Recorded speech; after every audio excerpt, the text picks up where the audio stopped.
સ્વામિત્ર જય સોમનાથ. ઓમ નમઃ શિવાય. પ્રિય મિત્રો, તમારા દિવસ શુભ રહે, મંગલમય શુભકામના. હું બિલીમરાથી જોગીભાઈ વ્યાસ આપ સૌનું આપણી જોગેશમાં પુનઃ હાર્દિક સ્વાગત કરું છું.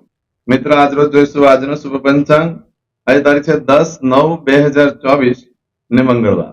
ભાદરવા સુદ સાતમ તિથિ છે. આજની સાતમને સંતાન સપ્તમી તરીકે ઓળખવામાં આવે છે. તેમજ આજના દિવસે ગૌરીનું આહ્વાન કરવામાં આવતું હોય છે. મા ગૌરીની આજે પૂજા કરવામાં આવતી હોય છે.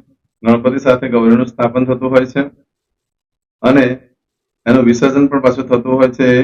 વિસર્જન થાય છે 3 દિવસ પછી. આજે જે બાળકનો જન્મ થાય, આજે જોઈશું આજનું શુભ પંચાંગ. આજે જે બાળકનો જન્મ થાય છે ને તિથિ ગણાય છે સાતમ. આ સાતમ તિથિ આજે રાત્રે 11:12 પૂર્ણ થઈ જાય છે. ત્યાર પછી જે બાળકનો જન્મ થાય ને આઠમ તિથિ ગણાય છે. આજે જે બાળકનો જન્મ થાય છે નક્ષત્ર ગણાય છે અનુરાધા. અનુરાધા નક્ષત્ર ઘણું શુભ માનવામાં આવે છે. આમાં કોઈ પણ કાર્ય કરવા માટે શ્રેષ્ઠ દિવસ ગણાતો હોય છે. અનુરાધા નક્ષત્ર આજે રાત્રે 8:04 પૂર્ણ થઈ જાય છે. આજે રાત્રે 8:04 પછી જે બાળકનો જન્મ થાય ને જ્યેષ્ઠા નક્ષત્ર ગણાય છે. આ જ્યેષ્ઠા નક્ષત્રમાં જે બાળકનો જન્મ થાય એની ચોક્કસ પ્રમાણે પૂજા વિધિ કરાવવાની, કારણ કે પોતાનો તો નાશ કરે પણ ઘર પરિવારને પણ નુકસાન કરતા બનતું હોય છે. આ જ્યેષ્ઠા નક્ષત્ર આજે રાત્રે 8:04 થી શરૂ થઈ આવતીકાલે રાત્રે 9:22 પૂર્ણ થાય છે. એટલે આમાં જેનો પણ જન્મ થાય એનો મુખ જોવામાં વાંધો નથી, પણ એની સમય સંજોગ પ્રમાણે જલ્દીથી જલ્દી પૂજા વિધિ કરવી. આજે જે બાળકનો જન્મ થાય છે એનો યોગ ગણાય છે વિશ્વકુંભ. વિશ્વકુંભ યોગ આજે આખો દિવસ રહેશે અને 11 તારીખે મળસ્કે 30 પૂર્ણ થશે. આજે જે બાળકનો જન્મ થાય છે એનું કરણ ગણાય છે ગર. આ ગર કરણ આજે સવારે 10:38 પૂર્ણ થઈ જાય છે અને ત્યાર પછી જે બાળકનો જન્મ થાય એનું વણિજ કરણ ગણાશે. આજે જે બાળકનો જન્મ થાય છે એની રાશિ ગણાય છે વૃશ્ચિક. વૃશ્ચિક રાશિની અંદર અક્ષર આવે છે નય. વૃશ્ચિક રાશિનો સ્વામી મંગળ ગણાય છે. આજે આખા દિવસમાં કોઈ પણ બાળકનો જન્મ થાય બધાની રાશિ વૃશ્ચિક ગણાશે. આ વૃશ્ચિક રાશિ 11 તારીખે રાત્રે 9:22 પૂર્ણ થાય છે. એટલે ત્યાં સુધી જે બાળકોનો જન્મ થાય બધાની રાશિ વૃશ્ચિક ગણાશે. આ રાશિ તિથિ વાર નક્ષત્ર યોગ કરવાની ચોક્કસ 3 પૂજા વિધિ કરાયેલો જીવનમાં સરળતા આવી જશે. આજે જે કોઈ મારા સબસ્ક્રાઇબ મિત્રની વર્ષગાંઠ છે, એમ મેરેજ એનિવર્સરી છે, બધાને મારે ઘણી ઘણી શુભકામના.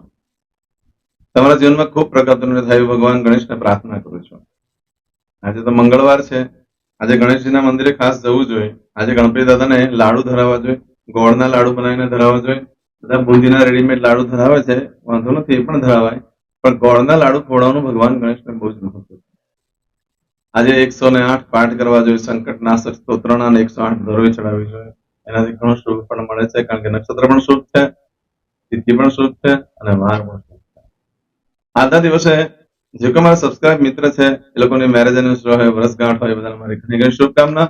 આજના દિવસે સવારમાં ઉઠીને આજનું સુકન કરી લો, જીવનમાં સરળતાથી સફળતા પ્રાપ્ત થશે. મારા સબસ્ક્રાઇબ મિત્રો એ અમારા ઘર પરિવારથી કોઈ પણ સદસ્ય કોઈ જગ્યાએ ઇન્ટરવ્યુ આપવા જઈ રહ્યા છે, કોઈ નોકરી ધંધા માટે જરૂરી છે, કોઈ પરીક્ષા આપવા જઈ રહ્યું છે, કોઈ યાત્રા પ્રવાસ માટે જરૂરી છે, કોઈ વિદેશમાં જઈ રહ્યું છે, કોઈનું ઓપરેશન હોય, કોઈની ડિલિવરી હોય, કોઈની સગાઈ પણ હોઈ શકે. આવા કોઈ પણ કાર્ય તમે કરવા જઈ રહ્યા છો તો એ કાર્યની અંદર તમને દિવ્ય સફળતા પ્રાપ્ત થાય હું સોમનાથ દાદાને પ્રાર્થના કરું છું. આજના દિવસે નીકળતા પહેલા આજનું સુકન કરીને નીકળો તો સારી સફળતા મળી શકે છે. એમ તો આજે મંગળવાર છે, મંગળવારે સગાઈ કરવાની ના છે, મંગળવારે સગાઈ ન કરવી જોઈએ. આજે મંગળવાર છે માટે ઘરેથી નીકળો છો ત્યારે મોટા ભાઈને, કાકાને, ફુવાને પગે લાગીને નીકળો તો જીવનમાં સારી સફળતા મળશે.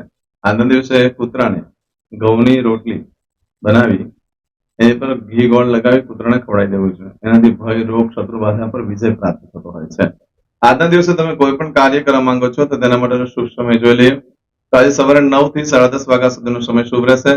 તેમજ બપોરે 3 થી સાંજે 4:30 વાગ્યા સુધીનો સમય શુભ રહેશે. તેમજ સાંજે 7:30 થી રાત્રે 9 વાગ્યા સુધીનો સમય શુભ રહેશે. તેમજ રાત્રે 10:30 થી બપોરે 3 વાગ્યા સુધીનો સમય શુભ રહેશે. આ સમયગાળા દરમિયાન તમે કોઈ પણ કાર્ય કરો છો તે કાર્યમાં સારી સફળતા પ્રાપ્ત કરી શકો છો. પરંતુ મિત્રો, આજના દિવસે તમારી કોઈ પણ વસ્તુ ચોરાઈ જાય, ખોવાઈ જાય છે તો ઘણા કષ્ટ બાદ મળી શકે. આજના દિવસે કોઈ પણ કાર્ય કરવા માટે ઉત્તમ દિવસ. કોઈ ખરીદી કરવા માટે, વેચાણ કરવા માટે, ભાગીદારી કરવા માટે ઉત્તમ દિવસ છે. આજે બને ત્યાં સુધી નવા વાહન ખરીદી ન કરશો, ગૃહ પ્રવેશ નહીં કરશો. આજે વાસ્તુ પણ ન થઈ શકે. હમણાં કોઈ મુહૂર્ત નથી, વાસ્તુના, ગૃહ મુહૂર્તના, કશા મુહૂર્ત નથી. હમણાં ફક્ત તમે કોઈ વસ્તુની ખરીદી કરવા માંગતા હોય, ઇલેક્ટ્રોનિક્સ આઇટમ વગેરે ખરીદી કરવા માંગો તો થઈ શકે. જમીન મિલકત વગેરે ખરીદી કરી શકાય છે. આજના દિવસે તમે કોઈ નવો ધંધો ચાલુ કરો છો, વેપાર ધંધો ચાલુ કરો છો, તેમાં તમને સારી સફળતા પ્રાપ્ત થાય અને સફળતા મળવાને કારણે તમારે વધારે ને વધારે કાર્ય કરવાની જરૂર છે. આજે કોઈ તમને મિત્ર મળી જાય છે તો ભાગ્ય પરિવર્તન થઈ જશે. આજે જીવન સાથીની શોધમાં એને મળી જાય છે તો ભાગ્ય પરિવર્તન થઈ જશે. આજના દિવસે નવા વસ્ત્ર ધારણ કરવાથી તમારામાં એક નવું સર્જન કરવાની શક્તિ આવે છે. એ સર્જન કરવાની શક્તિ હોવાને કારણે એક આયોજન, એક પ્લાનિંગ કરવાથી તમારું જીવન સરળ બની જતું હોય છે. ખૂબ ધન પણ કમાઈ શકતા હોય છે, કારણ કે આયોજનપૂર્વક જો કામ કરીએ છીએ તો સારી સફળતા મળતી હોય છે. આજના દિવસે રાજકારણમાં જે લોકો છે એ લોકો આજે જો નવા વસ્ત્ર ધારણ કરે છે તો 5માં પૂછાય છે અને ભવિષ્યમાં એની સફળતા પણ સારી હોય છે. આજે તમે નવા વસ્ત્ર ધારણ કરો છો તો તમારી તો ઉન્નતિ થાય, પ્રગતિ થાય, પરંતુ તમારા મિત્રની પણ ઉન્નતિ પ્રગતિ થતી હોય છે. આજના દિવસે ઇન્ડસ્ટ્રીઝને લગતા ધંધામાં ઘણો લાભ થતો હોય છે જે લોકો નવા વસ્ત્ર ધારણ કરે તો. આજે ચાંદલા વિધિ કરવા માટે યોગ્ય દિવસ નથી. મંગળવારે ચાંદલા વિધિની ના છે. આજના દિવસે આવું બધું જે ફળ છે એ તમને રાત્રે 8:04 સુધીમાં મળે. આજે રાત્રે 8:04 થી લઈ આવતીકાલે રાત્રે 9:22 સુધીમાં ફળ બદલાઈ જાય છે. એમાં તમારું કોઈ પણ વસ્તુ ચોરાઈ ગઈ, ખોવાઈ ગઈ તો મળશે જ નહીં.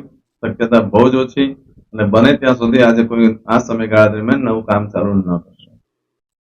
કારણ કે તમે એટલા બધા ચર્ચામાં આવી જશો, લોકોની વાતમાં આવી જશે, લોકો ખોટી રીતની ચર્ચાઓ તમારી કરતા થઈ જશે, તમને ખૂબ જ દુઃખદ લાગણી અનુભવી પડશે અને તમે ફરી પાછા પણ એવું કોઈ કાર્ય કરવા પ્રેરાશો પણ નહીં.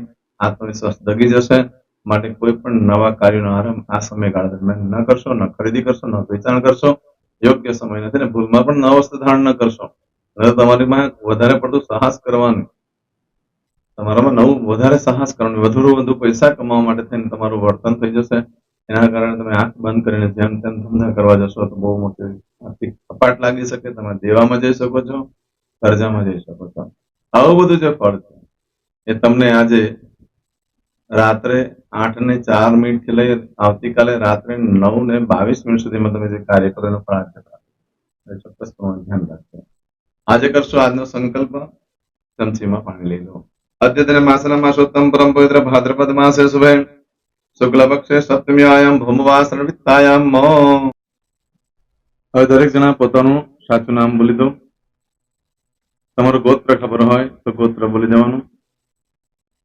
પછી બોલવાનું છે અહમ, મમ, આત્મન, શ્રુતિ, સ્મૃતિ, પુરાણોક્ત, પુણ્ય, ફલ, પ્રાપ્તિ, અર્થમ, અપ્રાપ્ત, લક્ષ્મી, પ્રાપ્તિ, અર્થમ, પ્રાપ્ત, લક્ષ્મી, ચિરકાલ, સૌ, રક્ષણાત્મક, લોકેવા, સભાયામ, રાજદ્વારે, વ્યાપારે, વિદ્યા અભ્યાસે, દેશે, વિદેશે, સર્વત્ર, યશ, કીર્તિ, વિજય, લાભાદિ, પ્રાપ્તિ, અર્થમ, મમ, અખિલ, કુટુંબસ્ય, આયુ, આરોગ્ય, ऐश्वर्यादि, प्राप्ति, अर्थम, मम, जन्म, समय, तथा च विप्र, वृंदानां, जन्म, समय, जन्म, कुंडली, मध्ये, स्थित, ग्रहः, गोचर, ग्रहः, महादशा, अंतर्दशा, प्रत्यंतर्दशा, तथा च योग, युति, दृष्टि, मध्ये, शुभ फल, प्राप्ति, अर्थम, भय, रोग, शत्रु, बाधा, दोष, मारण, तारण, मंत्र, तंत्र, अरिष्ट, दोष, पीड़ा, निवृत्ति, अर्थम, भूत, प्रेत, पिशाचादि द्वारा रचित अरिष्ट, दोष, निवृत्ति, अर्थम, मम, सकल, मनवांछित फल. હવે તમારા મનમાં જે કઈ ઈચ્છા હોય તે બોલી જવાનું.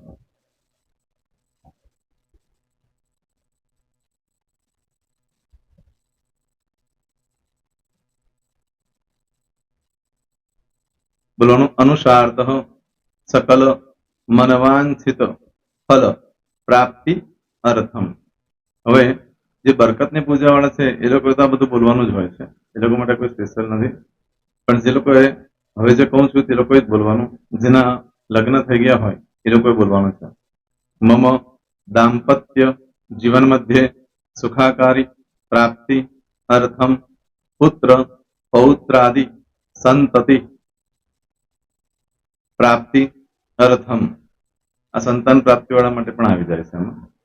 દીર્ઘ આયુ આરોગ્ય ઐશ્વર્યાદિ પ્રાપ્તિ અર્થમ. તથા ચ, હવે જેના લગ્ન નથી થયા તે લોકોએ બોલવાનું. મમ જટટી વિવાહ યોગ પ્રાપ્તિ અર્થમ વિવાહ પશ્ચાત દાંપત્ય જીવન મધ્યે સુખાકારી પ્રાપ્તિ અર્થમ. હવે જે લોકોને સંતાન પ્રાપ્તિ નથી, જે લોકોને સંતાન પ્રાપ્તિ છે કરવી છે એ લોકોએ બોલવાનું. મમ દાંપત્ય જીવન મધ્યે સુખાકારી પ્રાપ્તિ અર્થમ તથા ચ દીર્ઘ આયુ આરોગ્ય ઐશ્વર્યાદિ સમન્વિત સંતતિ સુખ પ્રાપ્તિ અર્થમ. હવે જે અભ્યાસ કરી રહ્યા છો છોકરાઓ વિદ્યાર્થીઓ છે તે લોકોએ બોલવાનું છે. મમ વિદ્યા અભ્યાસ મધ્યે ઉત્તરો ઉત્તર પ્રગતિ ઉન્નતિ સાનુકૂલતા પૂર્વક દિવ્ય સફળતા પ્રાપ્તિ અર્થમ. હવે જે લોકો વિદેશમાં જવા માંગતા હોય કે શીખમાં જવા માંગતા હોય, મતલબ ભારત દેશની બહાર જઈને ધંધો વેપાર કરવા માંગતા હોય એ લોકોએ, અથવા વિદેશ જવા માંગતા હોય કાયમ માટે, એ લોકોએ બોલવાનું છે. મમ જટટી વિદેશ ગમન યોગ પ્રાપ્તિ અર્થમ વિદેશ ગમન કાર્ય મધ્યે સાનુકૂલતા પૂર્વક દિવ્ય સફળતા પ્રાપ્તિ અર્થમ. આરોગ્ય વાળા બોલવાનું છે, જેને આરોગ્યની પૂજા આપેલી હોય એ લોકોએ. એમ તો દરેક જણા જ બોલવાનું. બોલો. મમ આયુ આરોગ્ય ઐશ્વર્યાદિ પ્રાપ્તિ અર્થમ.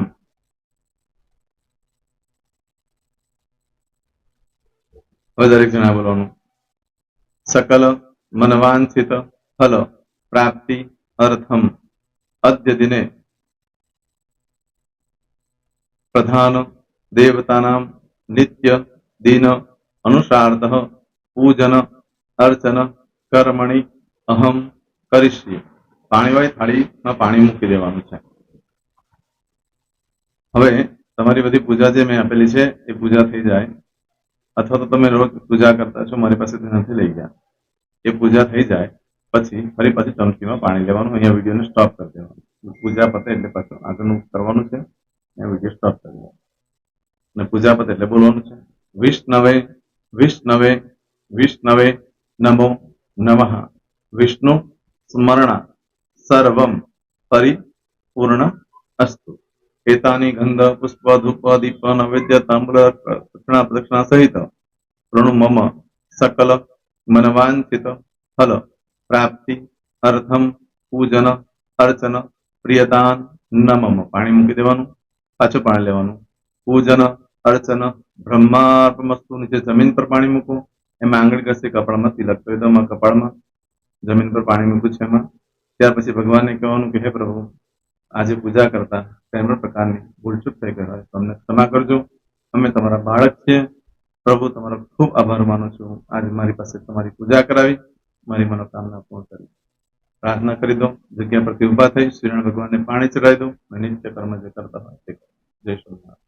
તમારો દિવસ શુભ રહે, તમે અને તમારો પરિવાર સુખી રહે, સંપન્ન રહે, સુરક્ષિત રહે, એ ભગવાન સોમનાથ દાદાને પ્રાર્થના. તો મિત્રો, તમે મારા વિડીયોને લાઈક ના આપી હોય તો સૌથી પહેલા લાઈક આપી દો. અને ત્યાર પછી જો તમે મારી આ ચેનલ સબસ્ક્રાઇબ ન કરી હોય તો સૌથી પહેલા સબસ્ક્રાઇબ કરી લો અને બેલ આઇકોન ઓલ પર ક્લિક કરવાનું ભૂલશો નહીં, જેથી કરીને સૌથી પહેલા નવી વિડીયો જે કંઈ મૂકું એ તમને મળે. મિત્રો, કંઈ પણ મૂંઝવણ હોય તો મને આ નંબર પર તમે ફોન કરીને પૂછી શકો છો. મારો મોબાઈલ નંબર છે 9825546459. મિત્રો, કોમેન્ટ્સમાં જય સોમનાથ લખવાનું ભૂલશો નહીં. ફરી પાછા નવા વિડીયો સાથે મળીએ. ત્યાં સુધી સૌને જય સોમનાથ.